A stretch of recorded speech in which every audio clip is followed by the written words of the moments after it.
কিছুক্ষণের ভিতরেই স্টেজে এসে উঠবেন।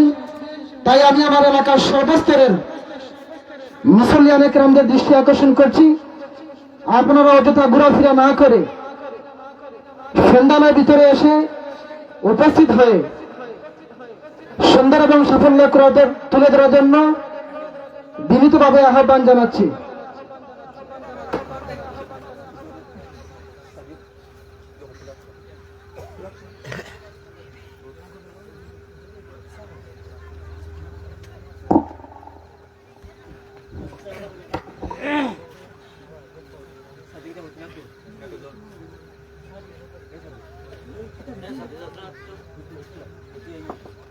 এখন আপনাদের সামনে মানবতার মুক্তি সনদ মহাগ্রন্থ আল কোরআন থেকে তেলাওয়াত করবেন মোহাম্মদ সাদি।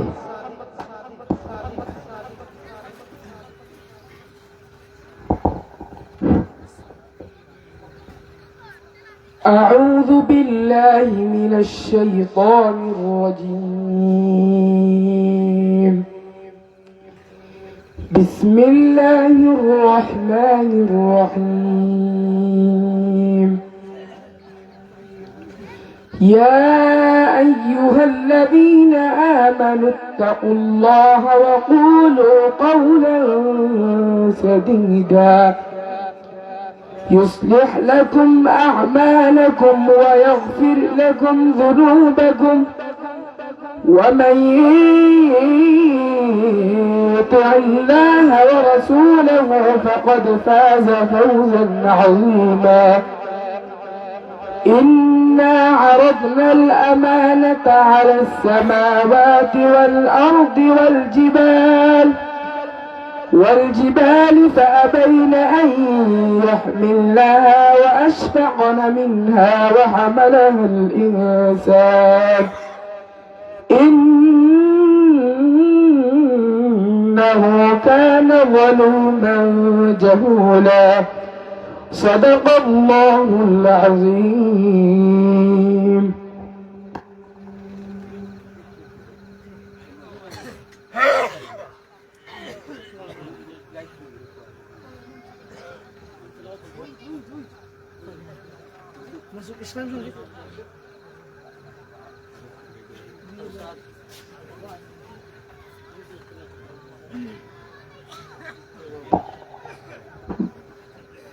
মাশাআল্লাহ, আমরা অত্যন্ত সুন্দর তেলাওয়াত শুনছিলাম।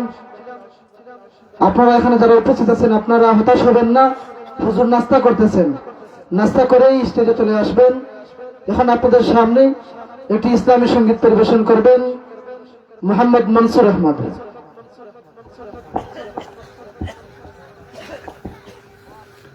अस्सलामु अलैकुम व रहमतुल्लाहि व बरकातुहू। सहाबा हमारा शान है, मकाम उन्हों की बुलंद है। सहाबा हमारा शान है, मकाम उन्हों की बुलंद है। सब आँखों की तारा है, सब आँखों की तारा है। हमारे दिल का चमन है, हमारे दिल का चमन है। जिंदाबाद जिंदाबाद जिंदाबाद सहाबा, चाँद मोहम्मद है सकुम सितारे सहाबा। जिंदाबाद जिंदाबाद जिंदाबाद सहाबा, चाँद मोहम्मद है सकुम सितारे सहाबा। है मिसल सितारों के मेरे बज़नों के साथी, असहाब के बारे में ये फरमाया नबी। है मिसल सितारों के मेरे बज़नों के साथी, असहाब के बारे में ये फरमाया नबी। मैं उनसे राजी हूँ, मेरे रब ने फरमाया तुम उनसे राजी हो। ए उम्मत मुस्लिमा, ए उम्मत मुस्लिमा।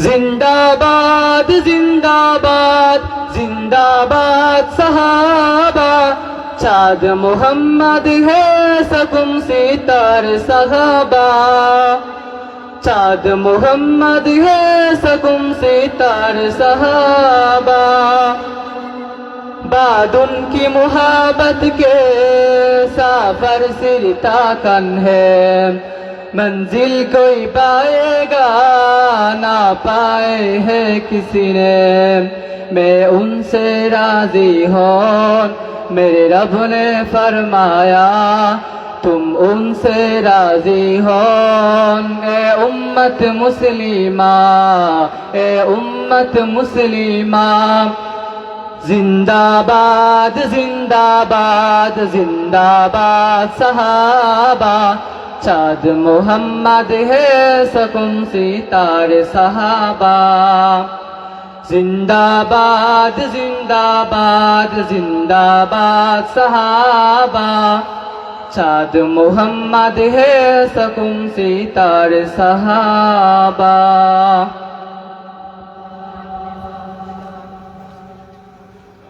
पहले फर्शे ज़मी को बिछाया गया आसमानों को भी जगमगाया गया पहले फर्शे ज़मी को बिछाया गया आसमानों को भी जगमगाया गया सारे आलम को पहले सजाया गया सारे आलम को पहले सजाया गया जब मोहम्मद को दुनिया में लाया गया जब मोहम्मद को दुनिया में लाया गया उनके आमद का जब दिन करीब आ गया आज पर इस जहां का नसीब आ गया उनके आमद का जब दिन करीब आ गया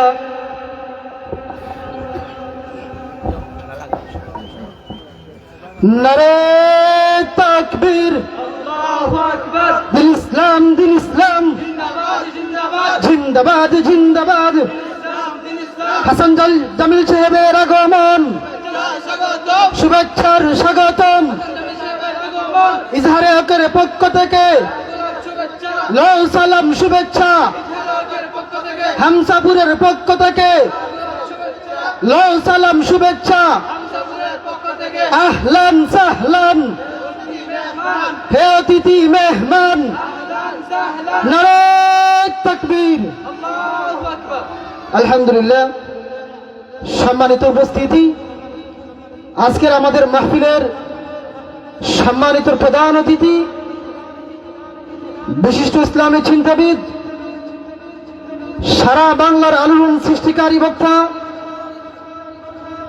মুফাসসিরে কুরআন হযরতুল আল্লাম হযরত মাওলানা মুফতি হাসান জামিল সাহেব ঢাকা হুজুর আমাদের কাছে এসে পৌঁছে গেছেন তাই আমি আপনাদের সবার কাছে উদারতা আহ্বান জানাচ্ছি আপনারা যারা প্যান্ডেলের বাহিরে অযথা ঘোরাফেরা করতেছেন অযথা ঘোরাফেরা না করে প্যান্ডেলের ভিতরে এসে উপস্থিত হয়ে আজকের মাহফিলকে সুন্দর এবং সাফল্য করে তুলুন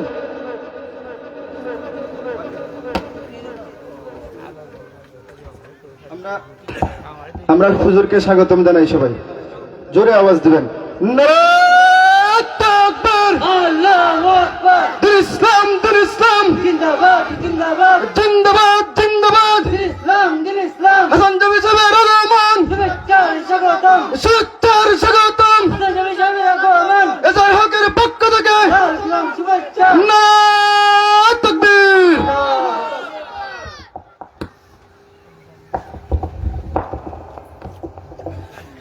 আলহামদুলিল্লাহ সুম্মা আলহামদুলিল্লাহ আপনারা সবাই দেখতে পাচ্ছেন আমাদের সামনে এই মাত্র এসে আসন গ্রহণ করেছেন আজকের আমাদের মাহফিলের সম্মানিত প্রধান অতিথি সারা বাংলার আলোড়ন সৃষ্টিকারী বক্তা আল্লামা হাসান জামিল সাহেব হাফিজাহুল্লাহ।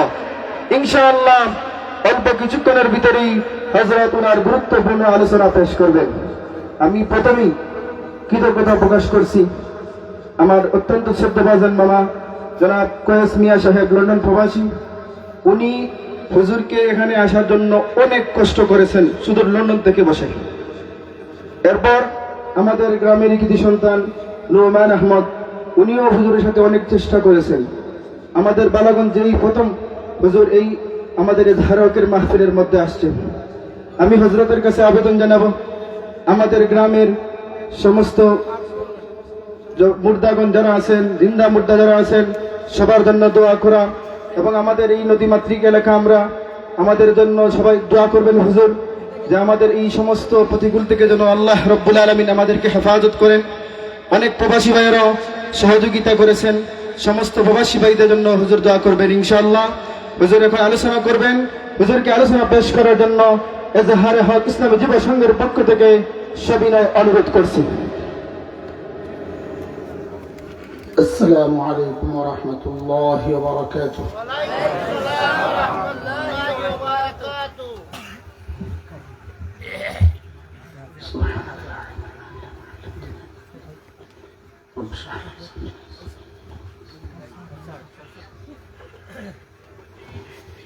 الحمد لله الحمد لله وكفى وسلام على عباده الذين اصطفى. أما بعد فأعوذ بالله من الشيطان الرجيم. بسم الله الرحمن الرحيم.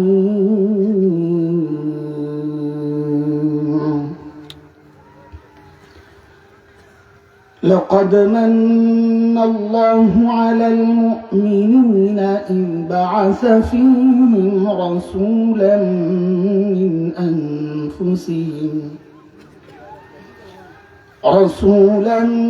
من أنفسهم يتلو عليهم آياته ويزكيهم ويعلمهم الكتاب والحكمة وإن كانوا من قبل لفي ضلال مبين. آمنت بالله صدق الله العلي العظيم.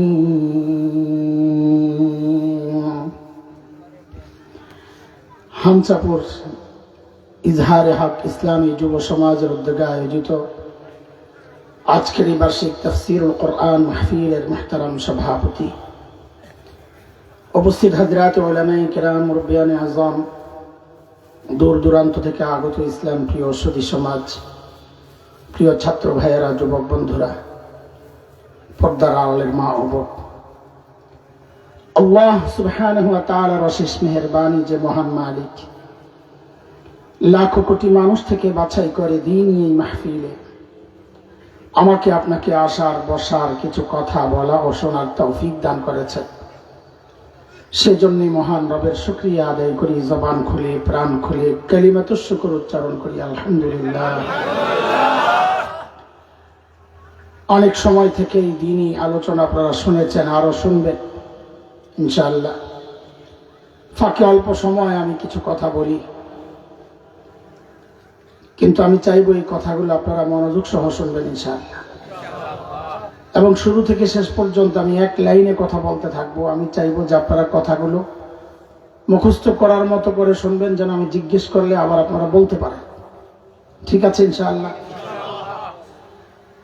দোস্ত, আল্লাহ সুবহানাহু ওয়া তাআলা জমিনে যত নবী পাঠিয়েছেন আলাইহিমুস সালাতু ওয়াস সালাম, এই সমস্ত নবীকে আল্লাহ কেন পাঠাইছেন, কখন পাঠাইছেন? আল্লাহ তাআলা যখন দেখেছেন তার বান্দা ধ্বংসের খাদে চলে যাচ্ছে, জাহান্নামের রাস্তায় ছুটে চলেছে, অথবা জালিম কোন শক্তির নির্যাতনে নিঃশেষ হচ্ছে প্রায়, ওই বিপদগ্রস্ত, বিপন্ন, বিপর্যস্ত মানবতাকে রক্ষার জন্য আল্লাহ সুবহানাহু ওয়া তাআলা যুগে যুগে হযরত আম্বিয়া আলাইহিমুস সালামকে দুনিয়ায় পাঠিয়েছেন। যেমন হযরত মূসা আলাইহিস সালামকে আল্লাহ দুনিয়ায় কখন পাঠান? আল্লাহ তাআলা যখন দেখেছেন ফেরাউন এবং তার বংশের লোকেরা, নবীর বংশ বনি ইসরাইলের উপর এমন নির্যাতন চালাচ্ছিল যে বনি ইসরাইল একেবারে নিঃশেষ হয় প্রায়। নির্যাতনের কিছু ধরন আসছে কোরআন আল কারীমের মধ্যে, যেমন 13 নম্বর পারা সূরা ইব্রাহিমের 6 নম্বর আয়াত। একটা ধরন আল্লাহ বলেছেন, আল্লাহ বলেন وَإِذْ قَالَ مُوسَى لِقَوْمِهِ اذْكُرُوا نِعْمَةَ اللَّهِ عَلَيْكُمْ إِذْ أَنْجَاكُمْ مِنْ آلِ فِرْعَوْنَ يَسُومُونَكُمْ سُوءَ الْعَذَابِ وَيُذَبِّحُونَ أَبْنَاءَكُمْ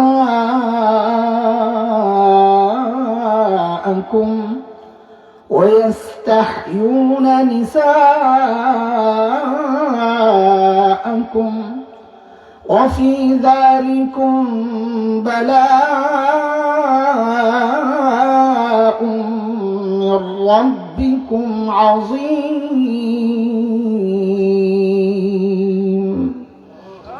ফেরাউন কি করত?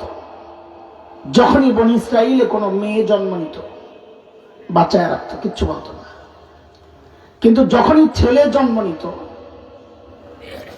ফেরাউন নিজের ক্ষমতা হারাবে এই ভয়ে ওই ছোট্ট ছোট্ট শিশুদেরকে জবেহ করে হত্যা করত। আচ্ছা আপনারা বলেন তো, এই ছোট্ট বাচ্চা সদ্যজাত, যার শরীরের হাড্ডিগুলো এখনো গোশতের মতো নরম, এই বাচ্চা ফেরাউনের মতো এত শক্তিশালী বাচ্চাকে ক্ষমতা থেকে নামাতে পারত? এটা কি সম্ভব? তাইলে ফেরাউন এই ছোট্ট বাচ্চাদেরকে এত ভয় পেত কেন? বলে এটা হচ্ছে আল্লাহ তাআলার একটা নিজাম, দুনিয়া পরিচালনার একটা সিস্টেম। কেউ যখন হকের উপর থাকে, হক হয়, সে যত দুর্বল হোক না কেন। কেউ যখন বাতিল হয়, সে যত শক্তিশালী হোক না কেন, আল্লাহর সিস্টেম এটা, আল্লাহ দুর্বল হকের ভয় শক্তিশালী বাতিলের কলিজায় ঢুকাইয়া দেয়। এর এক জ্বলন্ত প্রমাণ হচ্ছে বাংলাদেশের আলেম ওলামা। কি আছে ওনাদের কাছে? ভালো করে তালাশ করলে পাইবেন কি? একটা করে তাসবিহ আর একটা করে মিসওয়াক, আর আমার মতো ছাত্র হইলে সাথে একটা কলম, আর কি আছে আমাদের? অথচ কি ভয় পায় মানুষ, সুবহানাল্লাহ। শেখুল ইসলাম আল্লামা আহমদ শফি নওয়ারাল্লাহু মারকাদা শেষ সময়টা যখন পার করছিলেন, মানুষটা হুইল চেয়ারের মধ্যে সোজা হয়ে বসে থাকতে পারতেন না, কাতরে যেত। মুজাহিদ মিল্লাত আল্লামা হাফেজ জুনায়েদ বাবনগরী রাহিমাহুল্লাহ, মানুষটা সোজা হয়ে দাঁড়াতে পারতেন না, পা কাজ করত না। অথচ এই মানুষগুলোর ভয়ে শুধু বাংলাদেশ না, সারা দুনিয়ার মানুষ থাকতো অস্থির, কখন কোনটা ঘটায়া দেয়। কারণ কি? যে মানুষগুলো হক ছিলেন, সেই জন্য মানুষগুলো দুর্বল হলেও এই হকের ভয় শক্তিশালী বাতিলের কলিজায় আল্লাহ ঢুকায়া দিয়েছেন। এই পর্যন্ত বুঝছেননি আপনারা কথা? সামনে আগানো যাবে। আমি এইভাবেই বয়ান করি, একটু একটু করে আগাই আর বুঝাই বুঝে। এক নাগারে চলবে না, কথাবার্তা বলবেন আমার সাথে ইনশাআল্লাহ। আচ্ছা বলেন তো, সর্বশ্রেষ্ঠ রাসূলকে? সাল্লাল্লাহু আলাইহি ওয়াসাল্লাম। মাশাআল্লাহ, জবাব ঠিক আছে। আরেকটা প্রশ্ন করি, রোগী যদি ছোট হয়, ধরেন হালকা গলা ব্যথা, ঠান্ডা লাগছে, এই ছোট্ট রোগের চিকিৎসার জন্য মানুষ কই যাবে? এলাকার ডাক্তার না দেশের সবচেয়ে বড় ডাক্তার? ঠিক আছে, কিন্তু রোগী যদি বড় হয়, তাও কি এলাকার ডাক্তারের কাছে যাবে না বড় ডাক্তার? কত বড়? বলে রোগী যত বড়, মানুষ ডাক্তারও তালাশ করবে তত বড়। কথা ঠিক? এই দুই প্রশ্নের জবাবকে একসাথে করে আমরা তৃতীয় একটা বিষয় আপনাদের সামনে পেশ করছি। সেটা হচ্ছে, যেহেতু আল্লাহ তাআলা নবীদেরকে দুনিয়ায় পাঠিয়েছেন দুনিয়ার অসুস্থ মানুষের চিকিৎসার জন্য, এই অসুস্থতা মানে আত্মার কলবের রোগ,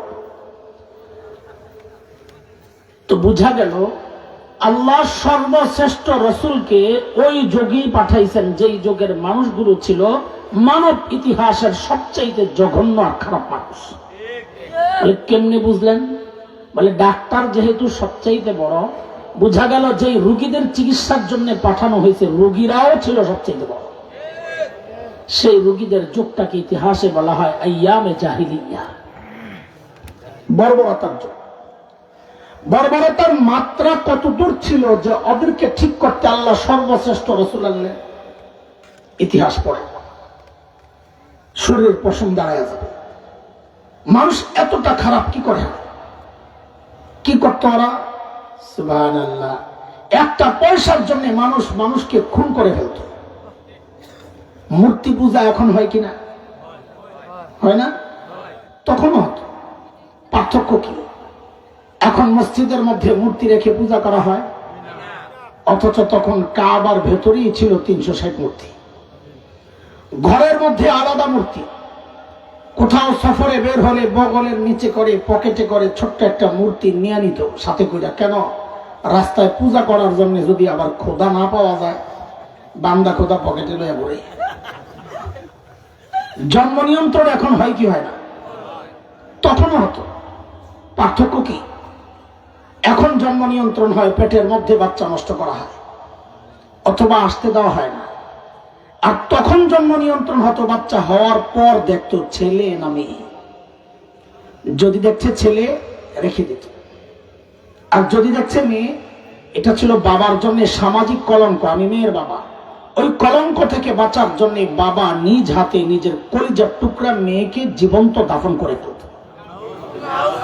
কুরআন আল কারীমের একাধিক জায়গায় আসছে বিষয়গুলো, যেমন 14 নম্বর পারা সূরাতুন নাহল 58-59 নম্বর আয়াত। আল্লাহ বলেন, وَإِذَا بُشِّرَ أَحَدُهُم بِالْأُنثَى ظَلَّ وَجْهُهُ مُسْوَدًّا وَهُوَ كَظِيمٌ يَتَوَارَى مِنَ الْقَوْمِ مِنْ سُوءِ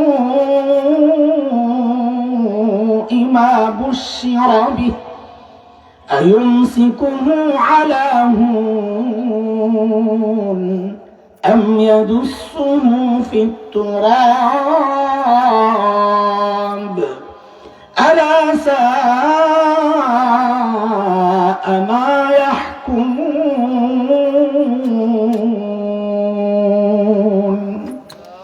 এই ছিল তৎকালীন আরবের অবস্থা নবীজি যখন দুনিয়ায় আসেন। আচ্ছা, মানুষগুলো এতটা খারাপ কেন হয়েছিল? কারণটা কি? আমাদের দারুল উলুম দেওবন্দের লম্বা সময়ের মুহতামিম, প্রায় 52 বছর, হাকিমুল ইসলাম কারি তৈয়ব রহমতুল্লাহ আলাইহি বলেন, মানুষগুলো এতটা খারাপ হওয়ার পেছনের মৌলিক কারণ ছিল দুইটা। কারণ তো অনেক ছিল, মৌলিক কারণ ছিল কয়টা? এখান থেকে একদম মুখস্থ করার মতো শোনেন, বলেন আবার, মৌলিক কারণ কয়টা? 1 নাম্বার জাহালত, মূর্খতা, লেখাপড়া ছিল না। 2 নাম্বার চারিত্রিক অধঃপতন, চরিত্র খারাপ ছিল। দেখেন, এই দুইটা সমস্যা এতটা মারাত্মক সমস্যা, একটাও যদি কারোর মধ্যে থাকে সেও অপরাধ করে। যেমন একজন ইঞ্জিনিয়ার, সে শিক্ষিত না মূর্খ? বলে লেখাপড়া করছে না, বরং আমরা জানি মেধাবী বাচ্চারাই ইঞ্জিনিয়ারিং পড়ে, ডাক্তারি পড়ে। অথচ গত টার্মে আমরা কি দেখলাম, পত্রিকায় আসছে এক ইঞ্জিনিয়ার সাহেব সরকারি কাজের টেন্ডার পেয়েছেন, ব্রিজ বানাবেন। আল্লাহর বান্দা ব্রিজ বানাতে গিয়ে রডের বদলে বাঁশ ঢুকায় পড়েন নাই পত্রিকায়? আচ্ছা, ও কি জানতো না এখানে রড ঢুকাইতে হবে? লেখাপড়া করছে না, জানতো। এই কাজটা কেন করলো? চরিত্র খারাপ।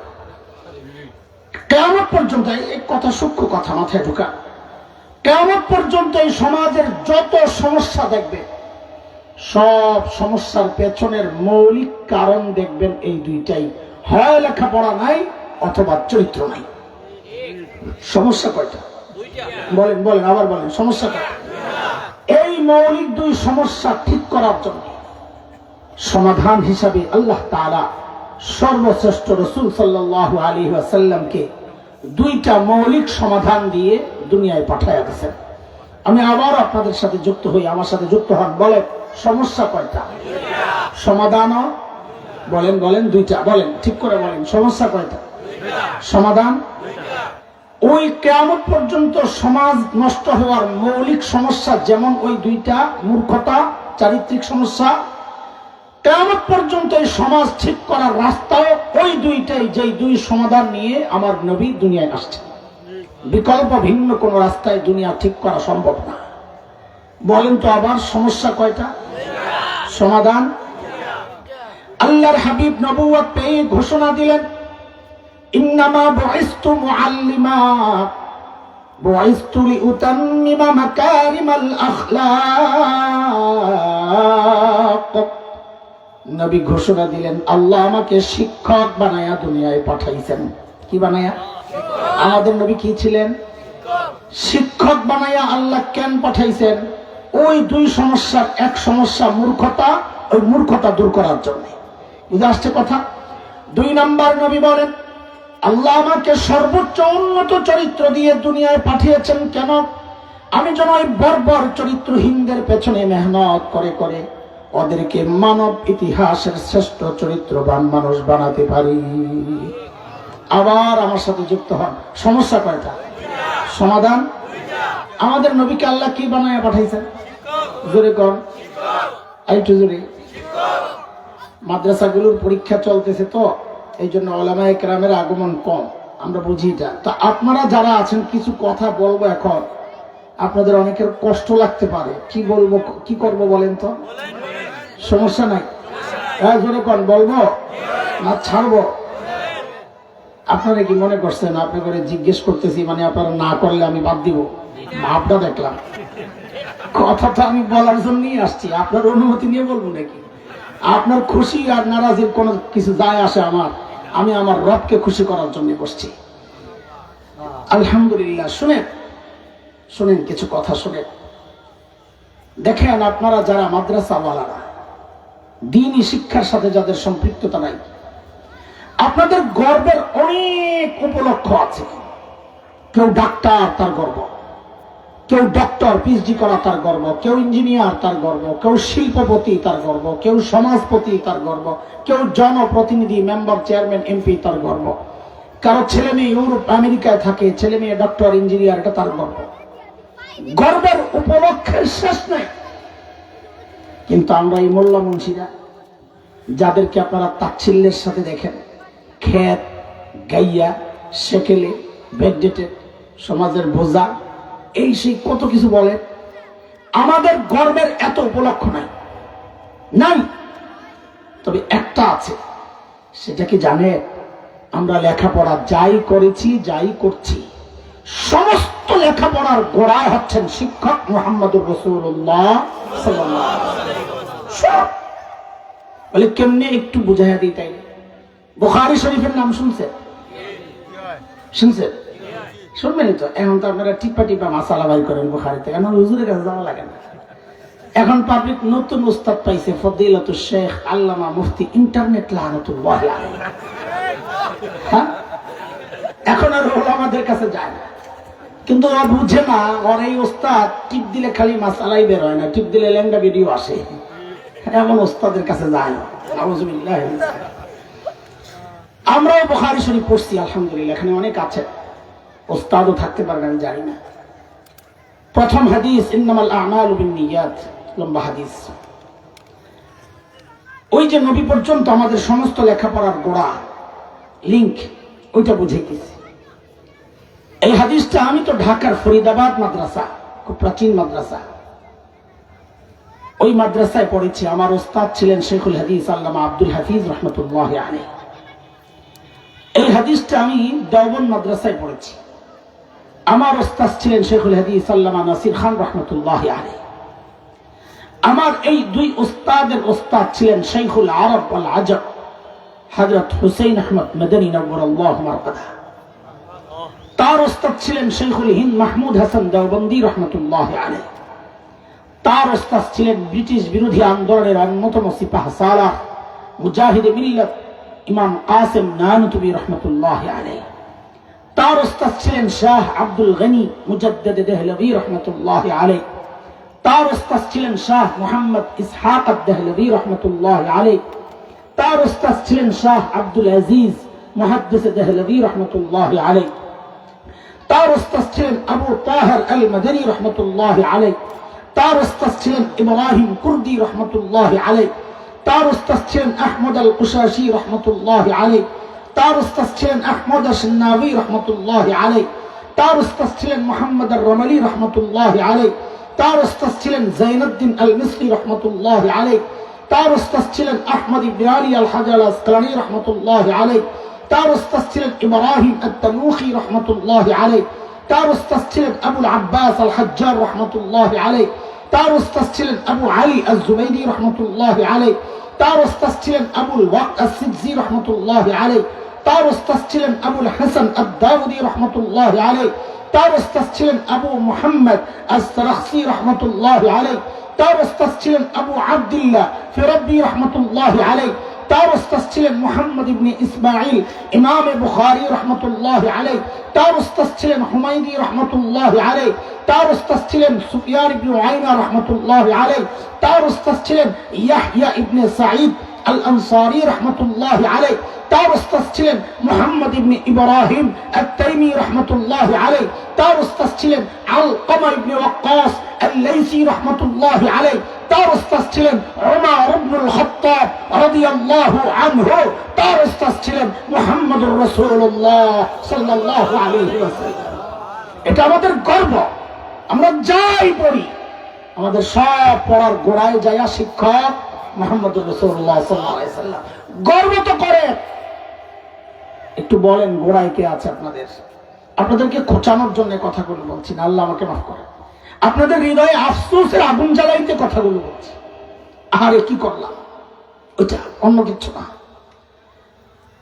কিন্তু এই গর্বের পরিচয় দেওয়ার ঠিকাদারি মৌলানারা আল্লাহর কাছ থেকে নিয়ে নেন নাই যে আপনারা দিতে পারবেন না। কিন্তু পাচ্ছেন না তো। কারা আপনাদেরকে বঞ্চিত করেছে?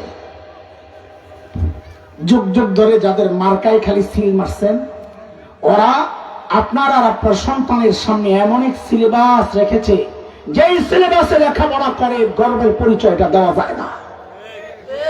গত কিছুদিন আগে গত সরকারের সময় আরেকটা গর্বের পরিচয় থেকে আমাদের বঞ্চিতের চেষ্টা হয়েছিল। আমরা কার সন্তান বলেন তো? বলেন না, এইভাবে বলবেন না, বলবেন আমরা নবী আদমের সন্তান। আমাদের গর্বের পরিচয় রে ভাই। একটা ছেলে, তার বাবা এমপি, বাবার নাম আব্দুল্লাহ। বাচ্চাটাকে যদি জিজ্ঞেস করা হয় তুমি কার ছেলে, ও কি বলবে? আব্দুল্লাহ সাহেবের ছেলে। হ্যাঁ, ও জানে এমপি না বললে আমার দাম নাই ঘোড়ার ডিমের। একটা এমপির ছেলে যদি বাবার পরিচয় দেওয়ার সময় এমপি যুক্ত করে বলে আমি আর আপনি একজন নবীর সন্তান হয়ে কেন বলবো না আমরা নবী আদমের সন্তান?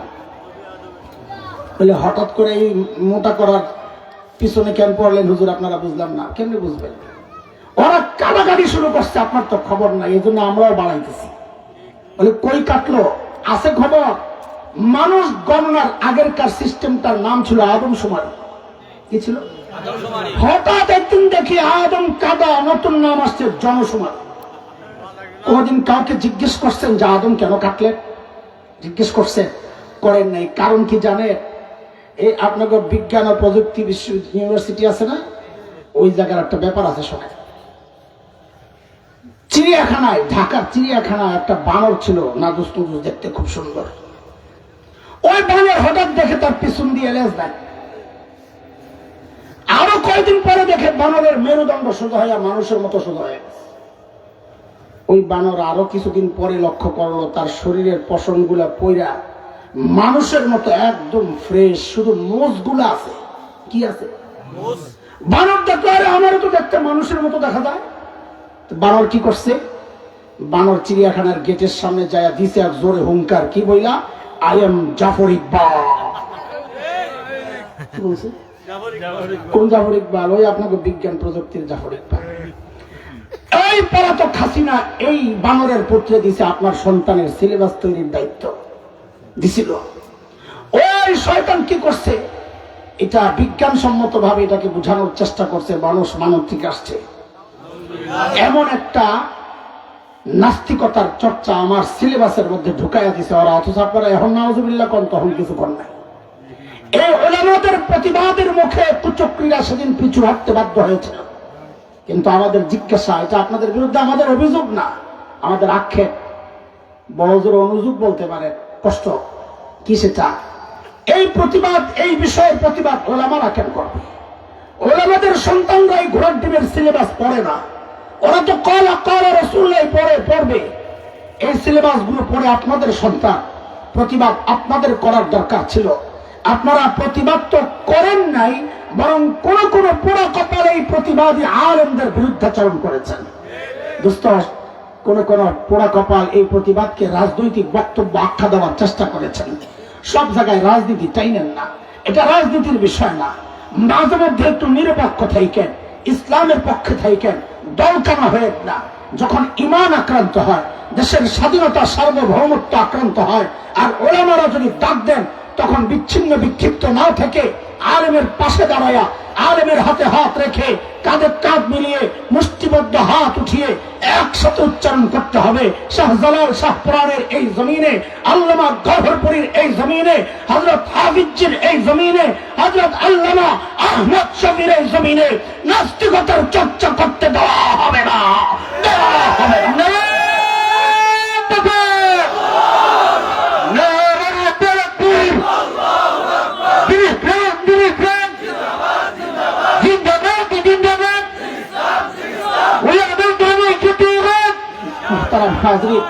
বলেন, তাড়াতাড়ি বলেন, সমস্যা কয়টা? ভুলে গেছেন নি আবার? সমস্যা কয়টা? সমাধান আল্লাহর হাবিব ওই দুই সমাধান সহ যখন ওই বর্বরদের পেছনে মেহনত করা শুরু করলেন, আহারে বর্বরদের পরিচয় এখন আর বর্বর নাই, পরিচয় পাল্টায়া গেছে। বলে নতুন পরিচয় বলেন, বলে আমি কি বলবো? আল্লাহকে জিজ্ঞেস করো না, মালিককে জিজ্ঞেস করলাম, মালিক ওই বর্বরদের নতুন পরিচয় বলেন। তো আল্লাহ জানায়া দিলেন, সীমাহুম ফি উজুহিহিম মিন আথারিস সুজুদ, ওদের চেহারার মধ্যে সেজদার চিহ্ন দেখবা। বলে সেজদার চিহ্ন তো বাহির দিয়া, তার মানে বাহিরে ফিটফাট, আবার ভেতরে সদরঘাট কিনা? আল্লাহ বলেন, না না না, আমার নবীর সাহাবীরা বাহিরে এক নাম্বার, ভেতরে এক নাম্বার। বলে ভেতরে এক নাম্বার আমরা বুঝবো কেমনে? তো আল্লাহ যেন বলেন, তোর বুঝার দরকার কি? আমি ওদের কলবের পরীক্ষা নিয়েছি, আমি দেখেছি ওই পরীক্ষায় ওরা পাস। কার কথা? কার কথা? 26 নম্বর পারা, সূরাতুল হুজুরাত, 3 নম্বর আয়াত। আল্লাহ বলে, ইন্নাল্লাযীনা ইয়াগুদ্দুনা আসওয়াতাহুম ইনদা রাসূলিল্লাহ উলাইকা আল্লাযীনা ইমতাহানা আল্লাহু কুলুবাহুম লিত্তাকওয়া লাহুম মাগফিরাতুন ওয়া আজরুন আযীম।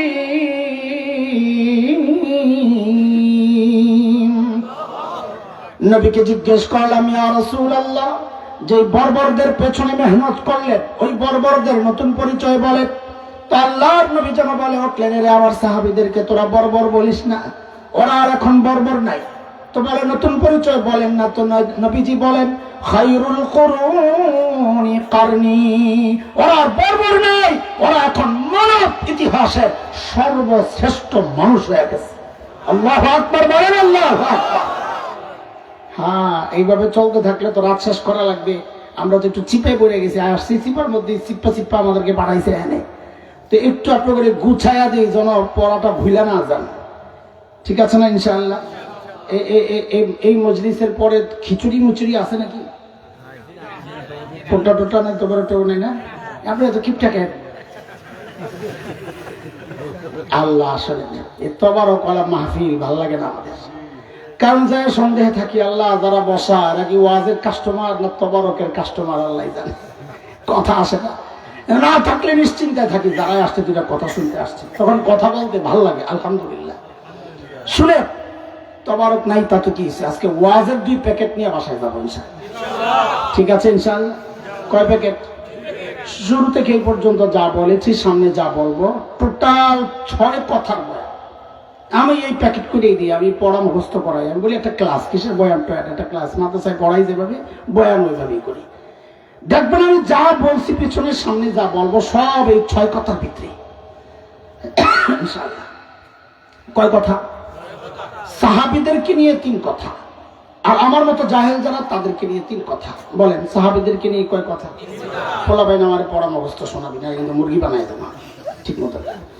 হ্যাঁ, সাহাবীদেরকে নিয়ে কয় কথা? বলেন আমার সাথে, ওরা ছিল কি? বলেন সবাই, ওরা ছিল কি? সবাই বলেন, সবাই বলেন, মুখস্থ করে, মুখস্থ বলেন, ওরা ছিল কি? অবাক হওয়ার মতো একটা ভাব নিয়ে বলেন, হইল কি? আবার আবার সবাই বলেন না, তোরা তো মুখস্থ হইব না, কিরে ভাই আপনাকে পটলা লাগবো না বাজে, তো বলেন পিছন থেকে বলেন, বলেন ওরা ছিল কি? হইল কি? মাঝখানে ঢুকলো কি? বিষয়টা একটু বুঝালেন তো, বলতে মজা লাগবে। ছিল কি? ছিল মানব ইতিহাসের সবচেয়ে খারাপ। এই কথা কোথেকে বলে ভাই? হিসাব মিলাও না। ডাক্তার যেহেতু সবচাইতে বড়, বোঝা গেল যে রোগীদের চিকিৎসার জন্য পাঠানো হয়েছে, ওরা রোগীও ছিল সবচাইতে বড়। তো বলেন ছিল কি সবচেয়ে খারাপ, হইল কি সবচেয়ে? আশ্চর্য কথা, সবচেয়ে খারাপ আবার সবচেয়ে ভালো কেমনে হয়? মাঝখানে কি ঢুকছে? কার ছোঁয়া এই পরিবর্তন? বলে মাঝখানে ঢুকলো কি? বলে কোরআন আল কারীম। বলেন কি ঢুকছে? হ্যাঁ, সাথে সুন্নাও আছে, যেহেতু 2টা সমাধান, 2টা মনে আছে না, কোরআন সুন্নাহ। তো আবার এবার ঠিক করে বলেন তো, এবার মজা লাগবে। বলেন ওরা ছিল কি? হইল কি? মাঝখানে ঢুকলো কি? এই 3 কথার 1 প্যাকেটে ঢুকান। আলতো একটা গিট্টু দেন, বেশি জোরে দিয়েন না, একটু পরে আবার খোলা লাগবে, পরে ঝামেলায় পড়বে। চলেন আরেকটা পোটলা বানাই। ওই পোটলা আমাদেরকে নিয়ে কয় কথা? জোরে বলে না, আমাদেরকে 3 কথা কি? শোনেন, ওই বর্বর আরবরা যে বর্বরতা ছাড়ছিল, আমরা এই সমাজের মানুষরা সেই বর্বরতা গুলো শুধু করি না, আরো বেশি মাত্রায় করি। কথা ঠিক কিনা? সাহাবায়ে কেরাম যেই কোরআন ধরে সর্বশ্রেষ্ঠ হয়ে গেলেন, আমরা সেই কোরআনকে ছাড়লাম। এটা আমাদের জন্য আফসোসের কাজ হয়েছে না গর্বের কাজ? বলেন বলেন। তাহলে আমাদের 3 কথা মিলান সবাই আমার সাথে, বলেন ধরলাম কি? আফসোসের সুর নিয়ে বলবেন ছাড়লাম কি? আবার আবার ধরলাম কি? ছাড়লাম কি? মুনাজাতের মতো এমন হাত ওঠান, ওলামাদের না, ওলামারা না, সাধারণরা উঠাইছে। এবার জোরে কপালে একটা বাড়ি মানার, বলে আহারে করলাম কি? না না, এই মিনি মিনি আহারে চলবো না, আহারে ফরত এমন ভাবে আহারে বলবেন যেন কলিজাটা ছেড়ে যাইতেছে, এটা প্রকাশ পায়। আপনি কতটা কষ্ট পাইছেন আপনার উচ্চারণ প্রকাশ করবে। তো বলেন আবার ঠিক করে, ধরলাম কি? ছাড়লাম কি? আহারে করলাম কি? এবার একটু হয়েছে সিফত, ওই হুজুররা বুঝবে। পিছনে পিচ্ছি করে লাগাইয়া দিলে উচ্চারণ করতে পারে না। হ্যাঁ হ্যাঁ, যেই হুজুরের পিছনেটা লাগাইয়া দেয় এমন সুন্দর উচ্চারণ করে, এখন আর হুজুরের চেয়ে ভালো হয়ে গেছে। আমি তো লাগাই দিতে পারতাম তো, 8টা ঠিক মতো উচ্চারণ। কয় প্যাকেট হলো? আমাদের প্যাকেটটারে একটু শক্ত করে বান্ধেন, আছে খুলতে পারি কিনা সন্দেহ আছে, রাখেন। চলেন সাহাবীদের প্যাকেটটা খুলি। কয় কথা আছে? ছিল কি? হইল কি? মাঝখানে ছিল কি বলা হয়েছে এই পর্যন্ত? কি ছিল? যারা 1টা পয়সার জন্য মানুষ খুন করে ফেলত, এগুলো ছিল। যারা মূর্তি পূজা যেন মিস না হয়, সফরে গেলে বগলের নিচে করে মূর্তি একটা নিয়ে নিত, এগুলো ছিল। যারা এই যে সামাজিক কলঙ্কের ডরে বাবা নিজের সন্তানকে জীবন্ত মাটি দিত, এগুলো ছিল।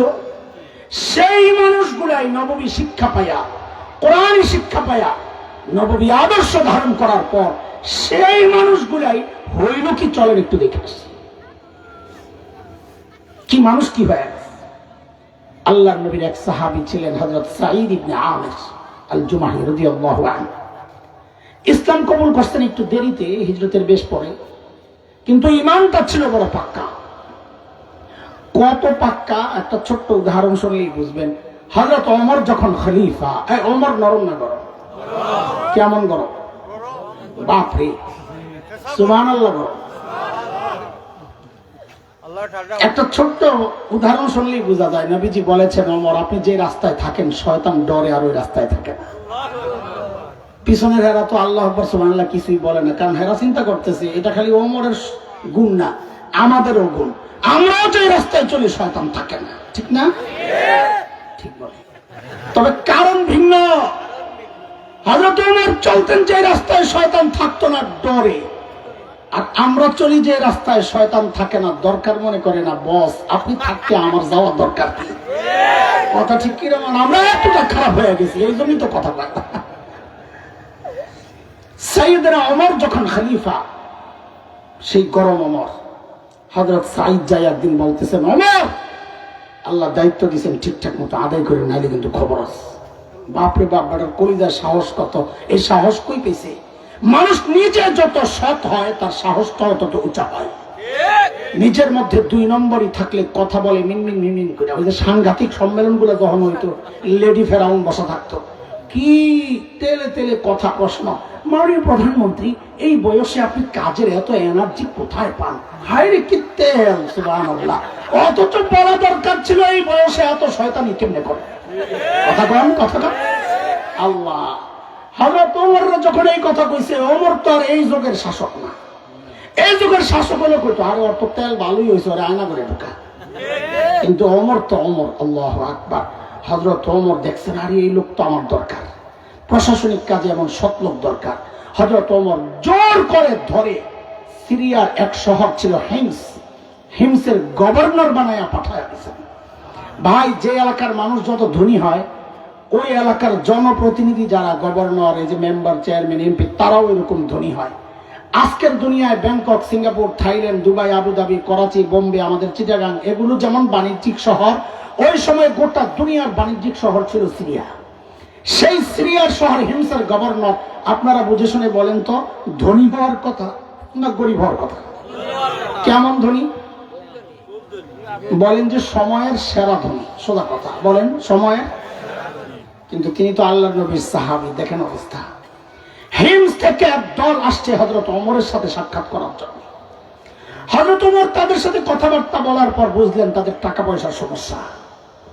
তো বললেন, তোমরা একটা কাজ করো, হিমসের গরিবদের একটা লিস্ট দাও, আমি বাইতুল মাল, রাষ্ট্রীয় কোষাগার থেকে ওদের জন্য কিছু বরাদ্দ দিয়ে দিই। হিমসের লোকেরা সুযোগ একটা পাইছে, লম্বা লিস্ট একটা ধরাইছে, নিয়া বলতেছেন ফুকারা ও হিমস, হিমসের গরিবদের লিস্ট। আল্লাহ, হযরত ওমর লিস্টে হাতে নিয়ে অবাক হয়ে তাকায় আছেন। কেন? হযরত ওমর দেখেন যে ওই লিস্টের, এই লম্বা গরিবদের লিস্ট, এই লিস্টের লম্বা লিস্টের শুরুর দিকেই হিমসের গভর্নর সাঈদ ইবনে আমির আল জুমাহির নাম। সাইয়েদনা ওমর জানতে চাইলেন, আমি এরকম ফাঁকে এরকম কি ব্যাপার, তোমাদের গভর্নর বুঝি গরিব মানুষ? হিমসের লোকেরা জবাব দিলেন, বালা আমিরুনা আফকারুনা, আমাদের গভর্নর শুধু গরিব না, হিমসের মধ্যে সবচাইতে গরিব। আল্লাহু আকবার। হায়, কাদের কথা শোনাচ্ছে দোস্ত? 1 পয়সার জন্য যারা মানুষ খুন করত, এখন ধনী এলাকার গভর্নর হইয়াও গরিব, টাকা পয়সার দিকে কোনো নজর নাই। পরিবর্তনটা দেখেন। হযরত ওমর এই কথা শুনে এত খুশি হয়েছে, সাথে সাথে 1000 স্বর্ণ মুদ্রা প্যাকেট করে দূত মারফত পাঠাইয়া দিয়েছেন, যাও আমার পক্ষ থেকে আমার সাইদকে হাদিয়া দিয়ে আসো। কত কত? 1000 কি কয় হাজার টাকা হইব বাংলাদেশি টাকা? গত বছর হিসাব করছি প্রায় 5 কোটি টাকা হয়। এখন তো স্বর্ণের দাম অনেক বাড়ছে।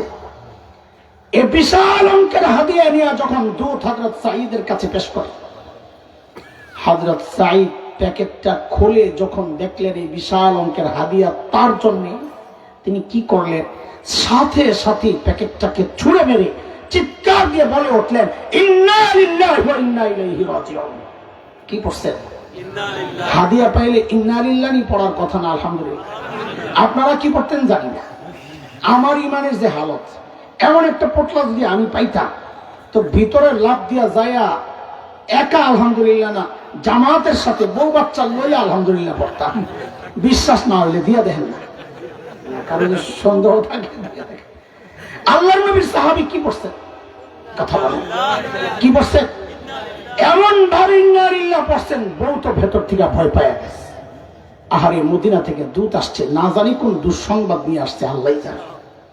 সাথে সাথে জানতে চাইলেন, আকুতিলা ওমর ইবনুল খাত্তাব, কি ব্যাপার সাইয়েদনা ওমর বুঝি শহীদ হয়ে গেছে? কি খবর আসছে মদিনা থেকে? হযরত সাঈদ বলেন, না না, ঘটনা তা না, বরং তার চেয়েও মারাত্মক খবর, আরো খারাপ।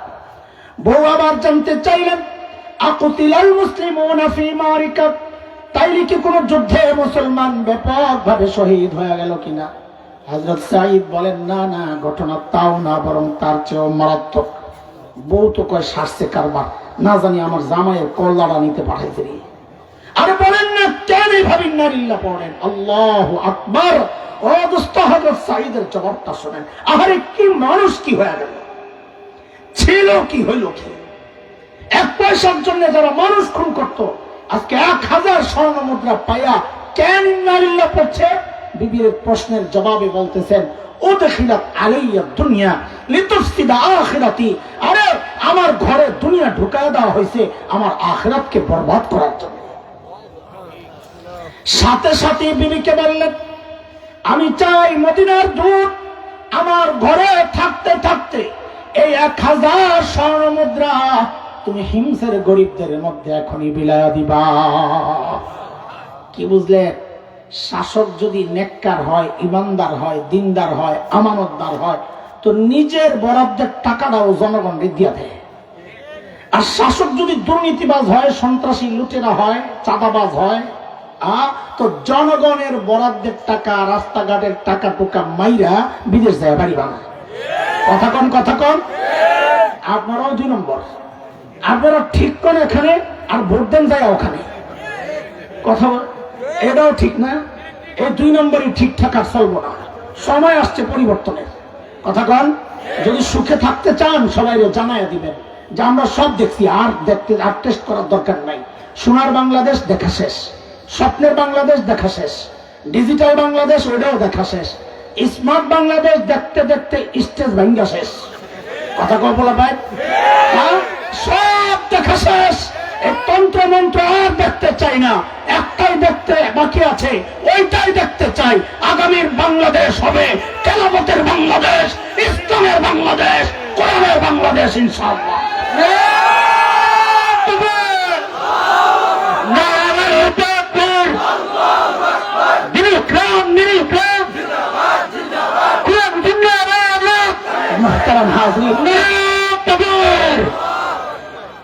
বিবিরে যখন বলছে সব দিয়া দাও, বিবি তো আর আমাদের বিবি না। আমাদের বিবি হলে কত বুজুর্গি দেখা সব দিয়ে দেবে। বেশি বিলম্বিনী করলেন আমার তো কথা বলে, আপনি ভালো ভালো ভালো বুজুর্গ থাকে। আমি কোন বিপদে পড়ে যাই, সিপাতি আইছি আমার বউর উপরে দিয়া যা কত নাই সামনে। ওগুলো যে বলতাম যে সব দিয়া দাও, কত সব দিয়ে দিই, বুজুর্গি দেখা।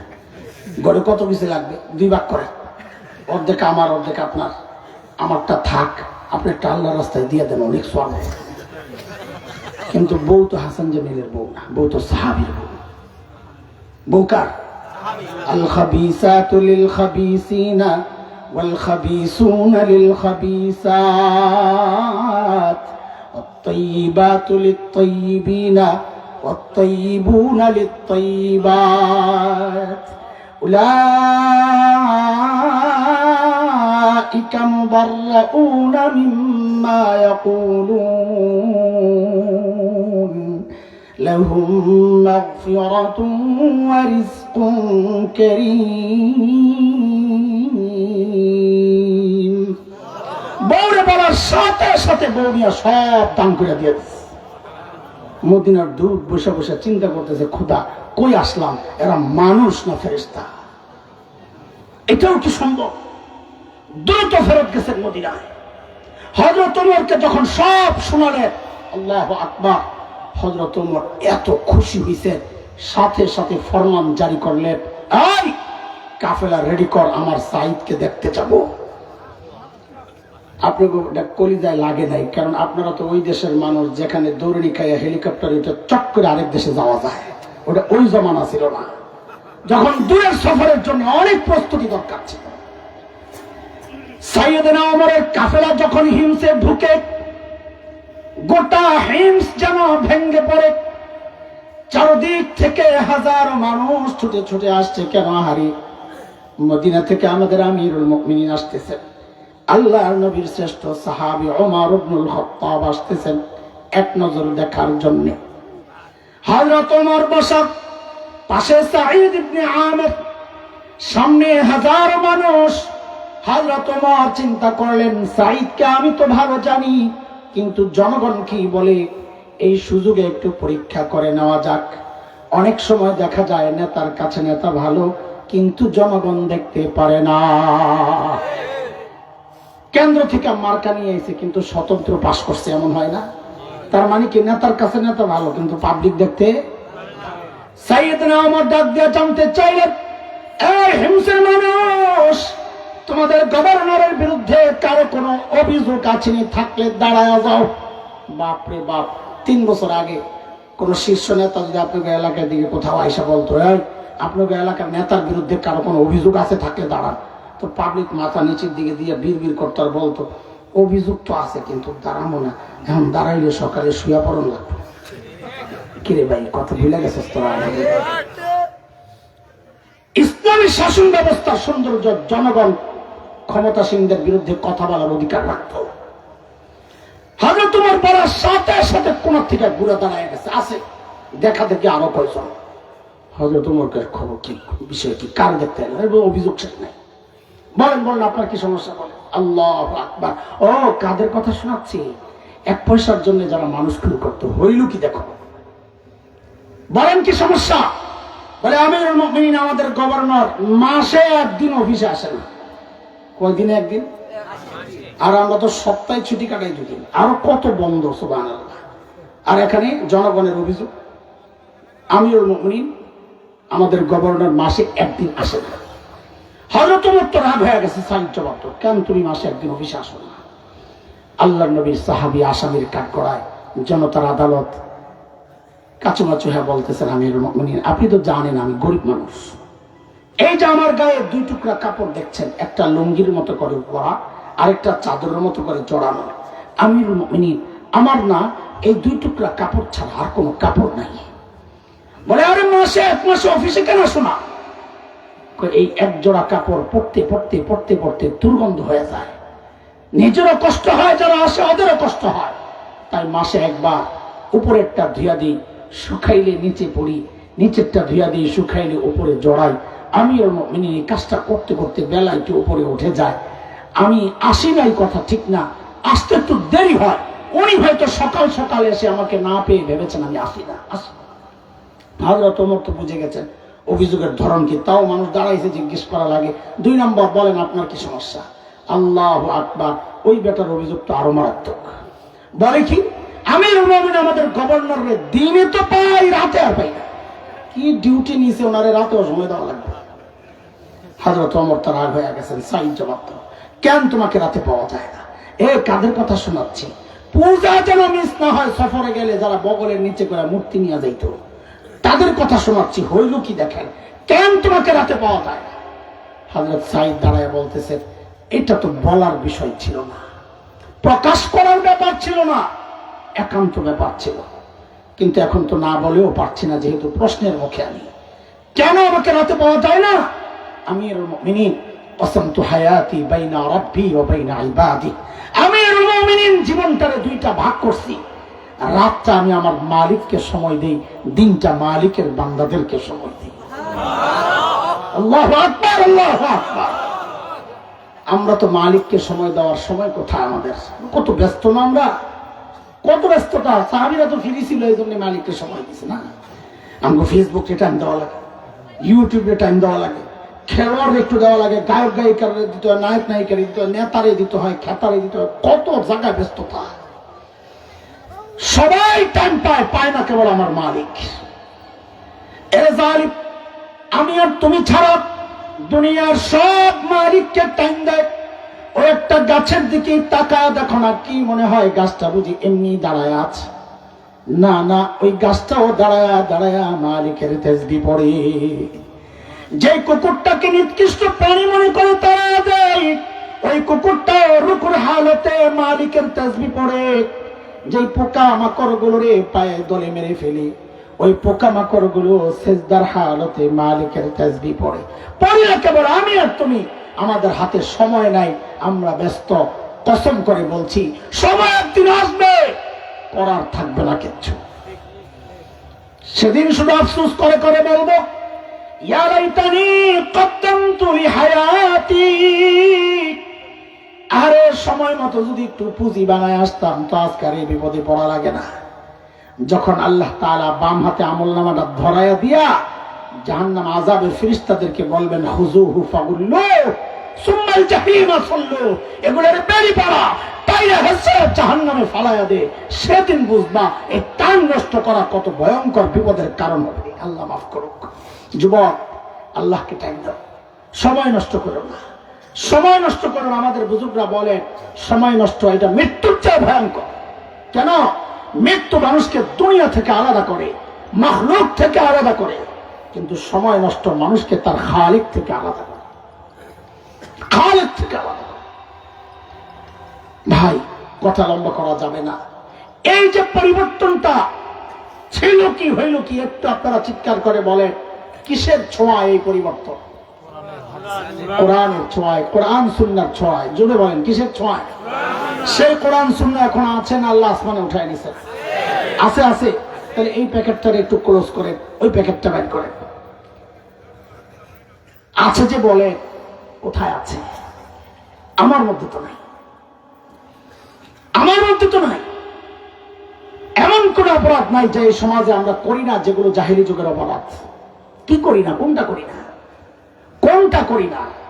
শিরকও করি, জন্ম নিয়ন্ত্রণও করি, মদ জুয়া যা আছে সব করি।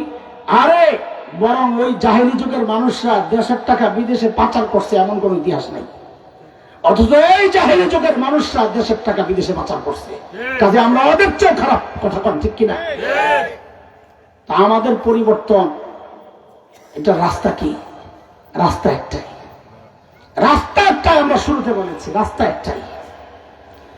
যেই রাস্তা ধরে বর্বর আরবরা সর্বশ্রেষ্ঠ মানুষ হয়েছে, ওই রাস্তা ছাড়া এই যুগের মানুষ, এই সমাজের মানুষ কোনোদিন আগে বাড়তে পারবে না।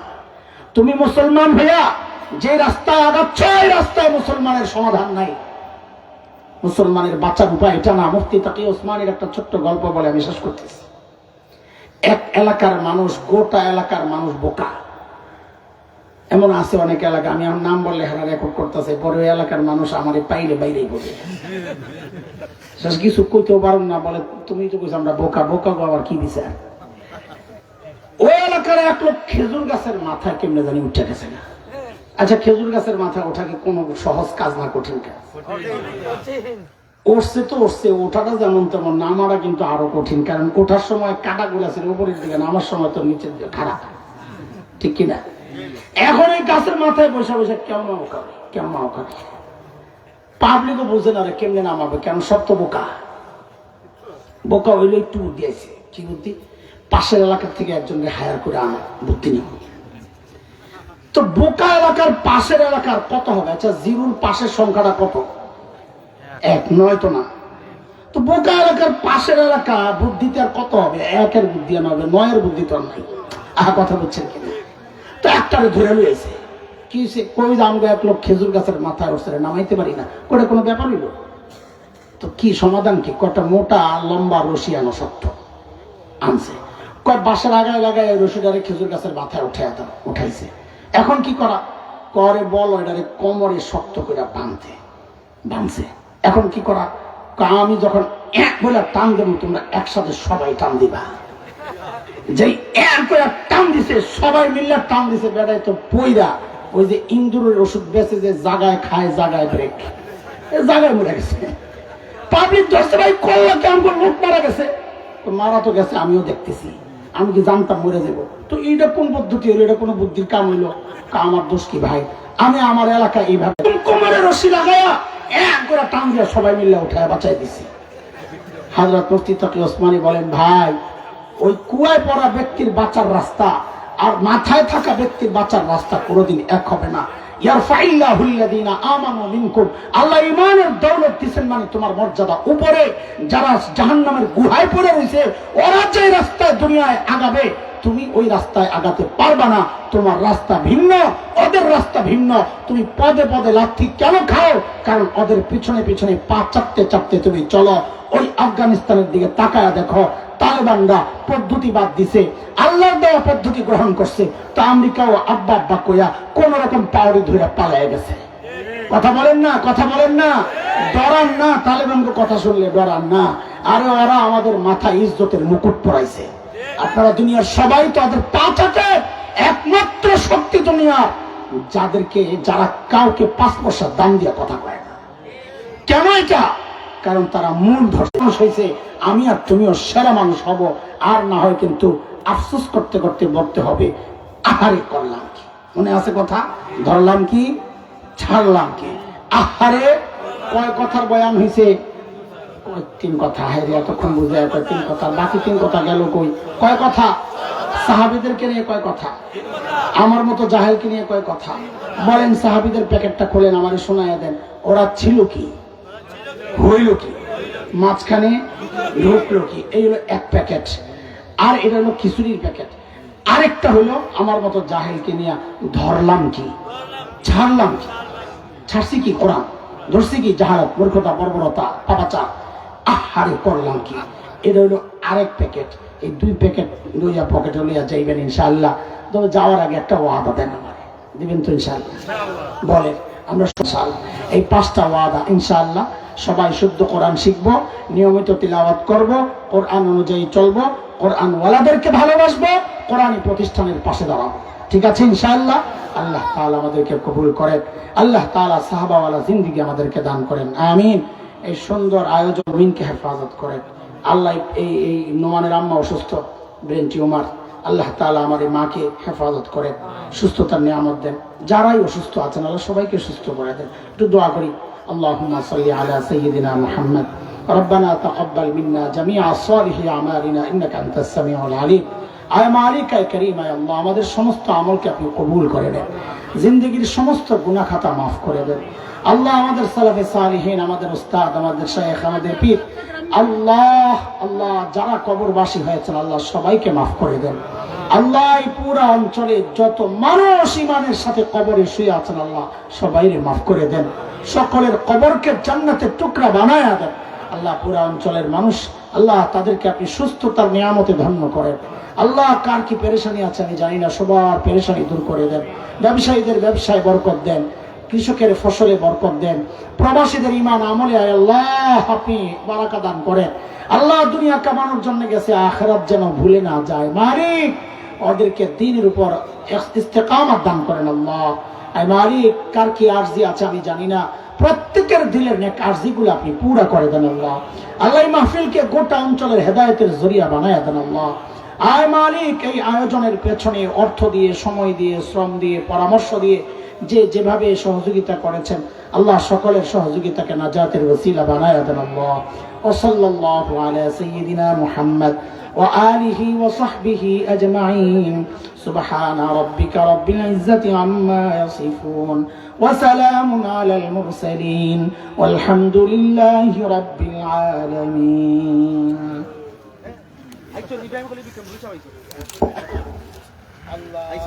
সম্মানিত মুসলিম একরাম, আজকের আমাদের এতক্ষণ যাবত আমরা গুরুত্বপূর্ণ আলোচনা শুনলাম সারা বাংলার আলোড়ন সৃষ্টিকারী বক্তা হযরতুল আল্লামা হযরত মাওলানা মুফতি হাসান তামিম সাহেবের কাছ থেকে।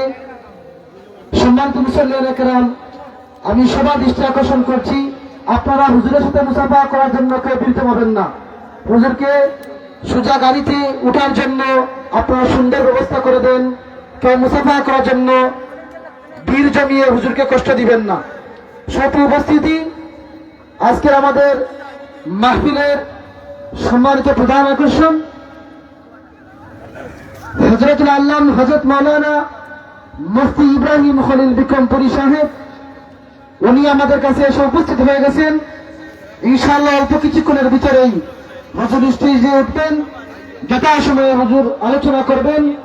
তাই আমি সবাইকে বলছি, আপনারা চলে যাবেন না, আপনারা সবাই প্যান্ডেলের ভিতরে বসে পড়ুন। ইনশাআল্লাহ হুজুর কিছুক্ষণের ভিতরে আলোচনা শুরু করবেন। আর আজকে আমাদের মাহফিলের